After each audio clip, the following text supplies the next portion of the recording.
Salut YouTube, si tu veux t'informer sur la situation actuelle en moins de 5 minutes, t'es au bon endroit. On est le lundi 23 mars 2020, bienvenue dans le débrief.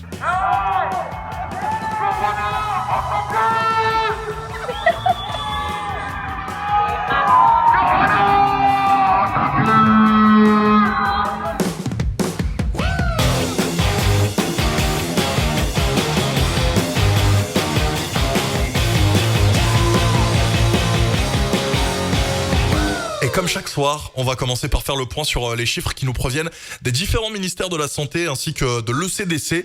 Et à l'heure actuelle, à l'heure où je vous parle, la situation en Espagne, elle est catastrophique. On y recense 4321 nouveaux cas et 434 décès pour un total de 33 089 personnes infectées et le cap de 2000 morts qui a été franchi.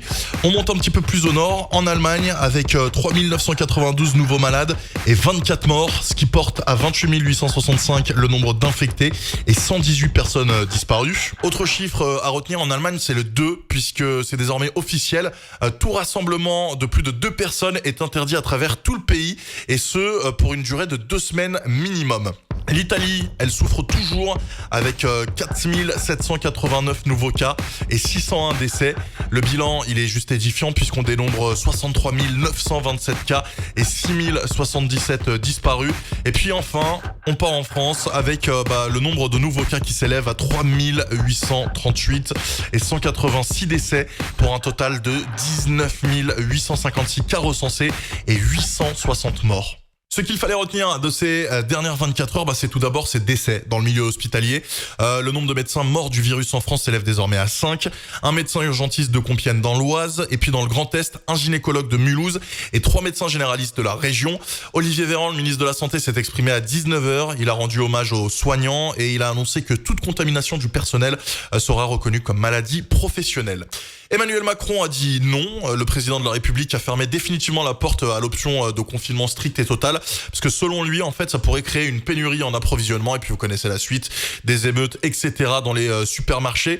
Il a déclaré, je le cite, « On ne peut nourrir 70 millions de Français en faisant des livraisons à domicile, sauf à mettre en place un rationnement ». Et il a dénoncé également une forme d'inconscience de ceux qui nous demandent d'interdire à tout le monde de sortir, à savoir tout de même que le président rencontrera demain le conseil scientifique pour obtenir un avis sur la suite à donner au confinement. Jean-Michel Blanquer s'est exprimé concernant la reprise des cours. Selon lui, dans une interview accordée aux Parisiens, le scénario privilégié serait un retour dans les salles de classe au plus tôt le 4 mai. Et puis, on finit avec un lancement raté, celui de Disney+, qui devait arriver en France ce mardi 24 mars. Problème, suite à une pression du gouvernement qui a peur d'une saturation d'Internet, l'entreprise californienne a décalé la sortie de sa plateforme de vidéo à la demande au 7 avril prochain. L'instant confiné aujourd'hui nous est proposé par Yann. Bon, est-ce que je dois vraiment montrer ma tronche de mec confiné et surtout d'un mec qui a un énorme bouton sur le nez ? Aujourd'hui, il s'est pas passé grand-chose dans ma vie, je pense comme la vôtre. Mon canapé et mon plaid a été mon meilleur ami. Et puis mon téléphone avec Ahmed qui m'a appelé et pour travailler. Voilà donc ce que j'ai fait. Une carte avec des chiffres. Bon voilà, journée passionnante, certainement autant que la vôtre. N'hésitez pas à nous envoyer vous aussi votre confinement, ça se passe sur ahmedlnd.fr et on vous voit dans la vidéo de demain. Et puis on finit par la coronnerie du jour. Visiblement, McDo manque déjà à certaines personnes.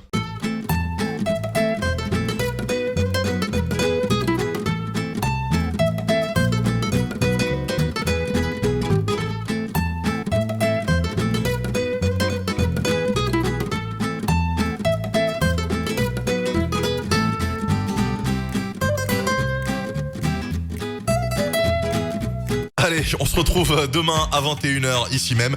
Et puis d'ici là, n'oubliez pas, faites pas les confinis, mais restez confinés.